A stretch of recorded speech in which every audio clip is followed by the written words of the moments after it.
ආයිබෝවන් කියලා පිළිගන්නවා සුරංග ඉලෙක්ට්‍රොනික YouTube channel එකට. අපිව subscribe කරන්න. ඔයාලට notification එකක් ගෙන ගන්න පුළුවන් bell icon එක click කරලා තිබ්බොත් අපි දාපු වීඩියෝවක් එසෙනින් නරඹන්න පුළුවන්. ඉතින් අපි යමු අද දැන් වීඩියෝවට. අද අපි කරන්නේ pan එකක් repair කරන්නේ කොහොමද? ඒ කියන්නේ pan එකක් කලෙඩ හඳුනා ගැනීම. බලමු අපි. මට pan එකක් ඒවල ලැබුණා. කරන්ට් ප්ලග් කරාට ෆෑන් එක වැඩ කරන්නේ නැහැ. මං බැලුවා කොහොමද කරකවල බටන් ඔබලා ටයිමර් එක කරකවල බැලුවා වැඩ කරන්නේ. අපි බලමු මොකද කරන්නේ. අපි ඉස්සෙල්ලම මල්ටිමීටරෙන් චෙක් කරමු ඕම්ස් වලට දාලා 10 අගට වගේ දාන ඕම්ස් දාලා අපි බලමු මල්ටිමීටරේ රීඩ් කරනවද කියලා. මල්ටිමීටර් රීඩ් කරන්නේත් නැහැ. එතකොට අපිට මෙතන හිතෙනවා කොහෙන් හරි විසන්දු වෙලා කියලා. හැබැයි මෙතන විසන්දු වෙන්න හේතුව කස්ටමර්ස්ගෙන් ඇහුවට මට කිව්වේ නැහැ පෑන් එක කොහොමද. සමහර වෙලාවට කස්ටමර්ස්ලා කියන දේ අපි පොඩ්ඩක් අහන්න ඕන. මොකද අපිට ඉක්මනින් ලෙඩේ හොයාගන්න පුළුවන් ක්‍රමයක් තියෙනවා. ඒ කට්ටිය කියන තොරතුරුත් එක්ක.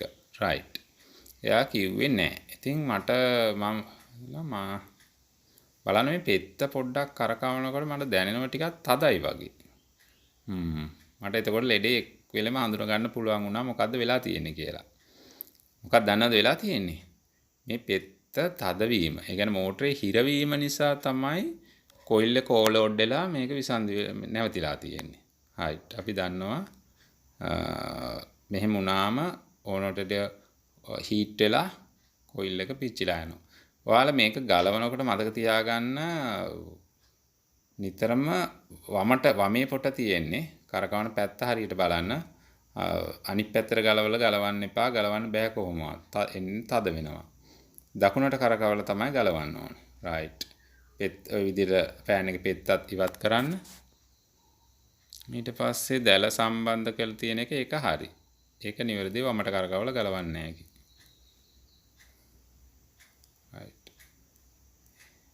ෆෑන් පෙත්ත ගලවන දිශාව තමයි හරියට නිවැරදිව දැනගන්න.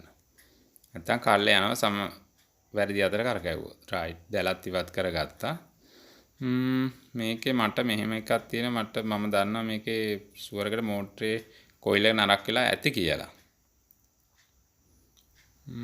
මොකද ඇක්සලේ හිර වුණොත් අනිවාර්යෙන් කොයිල් එක ඩැමේජ් වෙනවා. ඉතින් PVC මේකේ කට්ට ටිකක් තියෙනවා. ඒ කට්ට ටික පන්නලා පිටිපස්සේ කවර් ඉවත් කරගන්න පුළුවන් අපිට. රයිට්. ඒ විදිහට පිටිපස්සේ කවර් ඉවත් කළා.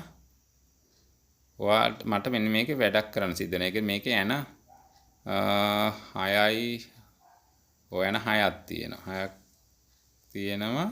ඉතින් මේ යන 6ම ගලවන්න බෑ. ඔක්කොම සත්තු බැඳලා දිරලා. ඉතින් මට මේ ගලවන්න ගියොත් ගොඩාක් වෙලාවක් යනවා. සමහර විට අපි ගොඩක් කාලයක් ගත කරලා කරොත් කස්ටමර්ස් අපි නිවැරදිව හොයාගත්ත මෝටරේ පිච්චිලා කියලා කස්ටමර්ස් අපිට කියයි එපා හදන්න එපා කියලා. එතකොට අපේ කාලය අපදේ. ඒක නිසා මම ඔයාලට කියලා දෙන්නම් තා පහසු ක්‍රමයක් කොහොමද කොයිල් එක ඩැමේජ් වෙලාද නැද්ද කියලා බලා ගන්න.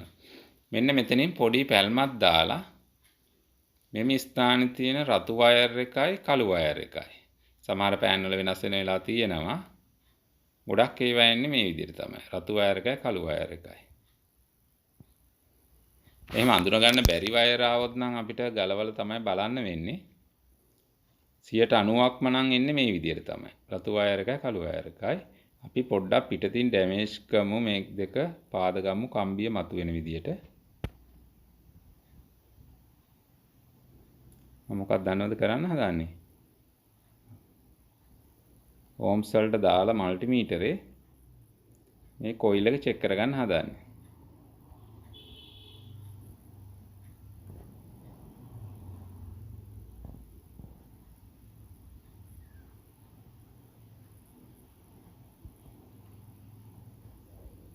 එතනින් කළු වයර් එකත් අපි මතු කරගමු.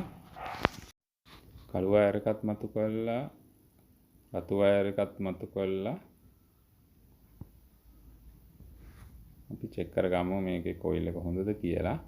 මල්ටිමීටර් ඕම්ස් වලට දාලා අපේ මල්ටිමීටර් ටෙස්ට් බෝඩ් දෙක මේ වයර් දෙකට තියලා බලමු රීඩ් කරනවද කියලා. මේ වෙලාවේ එහෙම රීඩ් කරන්නේ නැත්නම් කොයිල් එක පිච්චිලා තියෙන්නේ. කොයිල් එක ඩැමේජ් වුණාම මල්ටිමීටරේ රීඩ් කරන්නේ නැහැ. අපිට එතකොට අර යට කොටස එහෙම අපහසුයෙන් ගලවන්න ආපු අවස්ථාවක මේ විදිහට චෙක් කරගන්න පුළුවන් පහසුවෙන්ම. නැත්නම් මේකට ගොඩක් කාලයක් ගත වෙනවා. කස්ටමර්ස් සල්ලි ඉල්ල සමානට අපිට මුදල් ගෙවන්නේ නැති වෙන්න පුළුවන්. අපේ කාලය ඉතුරු කරගන්නත් පුළුවන් මේ විදිහට චෙක් කරා. කොයිලක් දාන්න උනොත් නම් අපිට ගලවන්න වෙනවා. නමුත් ඒක කස්ටමර්ස් කිව්වොත් තමයි අපිට කොයිල් එක දාන්න වෙන්නේ. රයිට්. මේ විදිහට සම්බන්ධ කරාට ඔයාලට පේනවා ඇති මල්ටිපල් රීඩ් කරන්නේ නැහැ. ඒ කියන්නේ මේ කොයිල් එක ඩැමේජ් වෙලා තියෙන්නේ. අනික මෙහෙම එකක් මතක තියාගන්න මේ කොයිල් එකක් ඇක්සල් එක හිර වුණොත් බ්ලොක් වුණොත් රත් වීම අධික වෙලා පිලිස්සී යනවා. අපිව සබස්ක්‍රයිබ් කරන්න මතක ඇතුව බෙල් අයිකන් එක ක්ලික් කරන්න, යාළුවන්ට ෂෙයා කරන්න. මෙතනත් තව මට කියන්න දෙයක් තියෙනවා. මේ මෝටරේ බලන්න ඇක්සල් එක තදයිනේ. ඒක තමයි කොයිල් එක ඩැමේජ් වෙන මූලික හේතුව. ගිහින් එන්නම්. හැමෝටම සුබ දවසක්.